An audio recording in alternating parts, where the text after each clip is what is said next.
Hi all welcome to KK funda. ఈ video మాత్రం చాలా ఇంపార్టెంట్ అనమాట.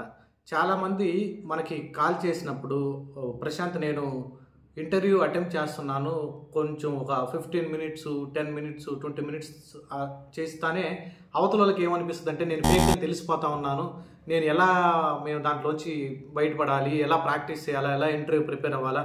అసలు ఓకే, దీన్ని ఇంటర్వ్యూర్ ఫస్ట్ ఈ మెయిన్ కాన్సెప్ట్ ఏంటంటే ఈ వీడియోలో ఆ ఇంటర్వ్యూర్ మనల్ని ఎలా కనిపెడతారు మనం ఫేక్ అనేసి.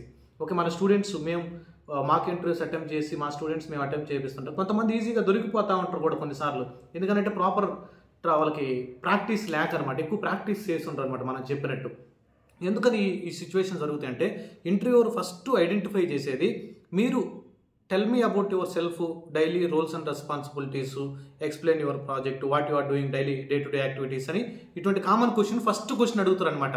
మీ గురించి కొంచెం చెప్పండి, ఏమేమి ఎక్స్పీరియన్స్ ఉంది, ఎన్ని సంవత్సరాల ఎక్స్పీరియన్స్ ఉంది అని చెప్పమన్నప్పుడు మన వాళ్ళు ఖచ్చితంగా దొరికిపోతారు అక్కడ. ఎందుకంటే ప్రాపర్గా ఇంట్రడక్షన్ చెప్పలేరు. ఓకే, అక్కడ దొరికిపోయేదానికి ఛాన్స్ ఉంది. ఓకే, దాన్ని ప్రీ ప్లాన్డ్గా మీరు స్క్రిప్ట్ రాసుకొని నీట్గా ఇంటర్వ్యూలు ఎక్స్ప్లెయిన్ చేయండి.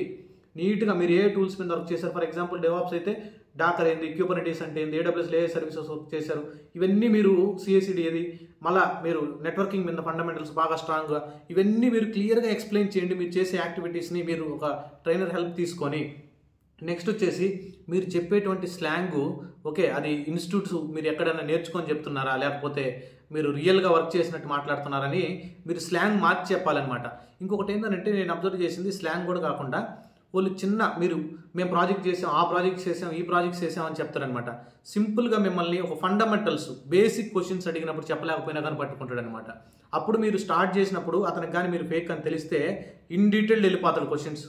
ఓకే, ఇప్పుడు క్వశ్చన్ మీద క్వశ్చన్ పడతానే ఉంటుంది అనమాట. దానికి మీరు ఆన్సర్ చేయలేక అవుట్ ఆఫ్ 10 మీరు మోర్ దాన్ 5 కానీ ఆన్సర్ చేయలేకపోయారని అంటే ఖచ్చితంగా మన ప్రొఫైలు రిజెక్ట్ అయ్యేదానికి ఛాన్స్ ఉంటుంది.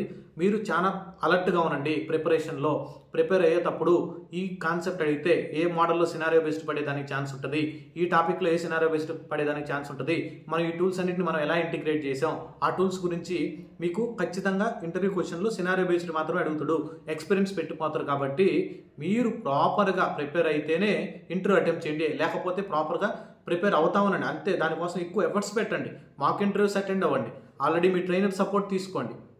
ఖచ్చితంగా మీకు ఇన్ డెప్త్ క్వశ్చన్స్ పడేదానికి ఎక్కువ ఛాన్స్ ఉంటుంది అనమాట. ఇన్ డెప్త్ వెళ్తారు, ఊరికే డాకర్ తీసేసుకొని ఒక 4 to 5 అవర్స్ చెప్పేసి డాకర్ అయిపోయింది, లేదంటే క్యూబర్నెటీస్ ఒక 10 అవర్స్ చెప్పేస్తే క్యూబర్నెటీస్ అయిపోయింది, అలా కాదు.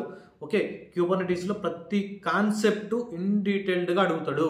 డాకర్ అయినా, క్యూబర్నెటీస్ అయినా, జెన్కిన్స్ అయినా, లైనెక్స్లో అయినా కానీ, లైనెక్స్లో నువ్వు డెవాప్స్ బ్యాక్గ్రౌండ్ అయినా కానీ నువ్వు రెగ్యులర్గా యూజ్ చేసే కమాండ్స్ ఏ సిచ్యువేషన్లో వాడే ఒక ఆ సినారియో చెప్పమంటాడు, కొన్ని సినారియోస్ అడుగుతాడు.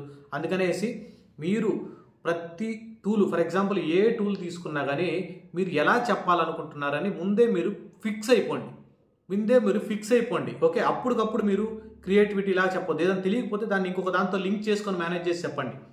ఇంకోటి ఏంటంటే మీరు రెఫరెన్స్ ద్వారా వచ్చారా లేదా చెక్ చేస్తారనమాట.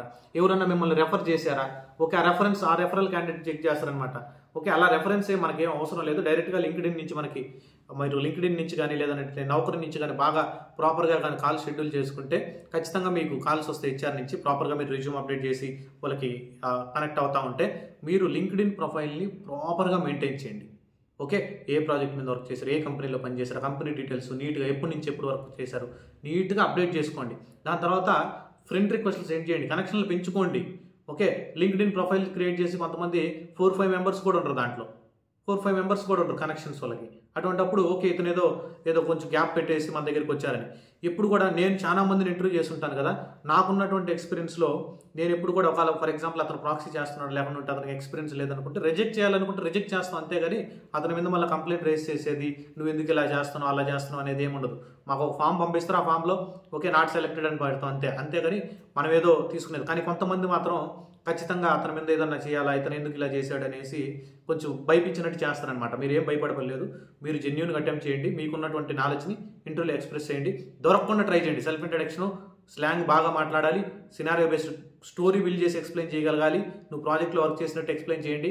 ఖచ్చితంగా మీరు ఇంటర్వ్యూని క్రాక్ చేస్తారు. మీకు ఏదైనా డౌట్ ఉంటే ఖచ్చితంగా నన్ను వాట్సాప్ ద్వారా రీచ్ అవ్వండి. నా వాట్సాప్ నెంబర్ వచ్చేసి ఆ డిస్క్రిప్షన్లో ఉంటుంది. అలానే మన ఛానల్లో పైథాన్ సిరీస్ ఫ్రీగా స్టార్ట్ అయింది. ప్లేలిస్ట్లోకి వెళ్తే పైథాన్ సిరీస్ ఫ్రీగా దొరుకుతుంది. పైథాన్ వీడియోస్ కూడా చూస్తా ఉండండి. Thank you guys, thanks for watching. By by.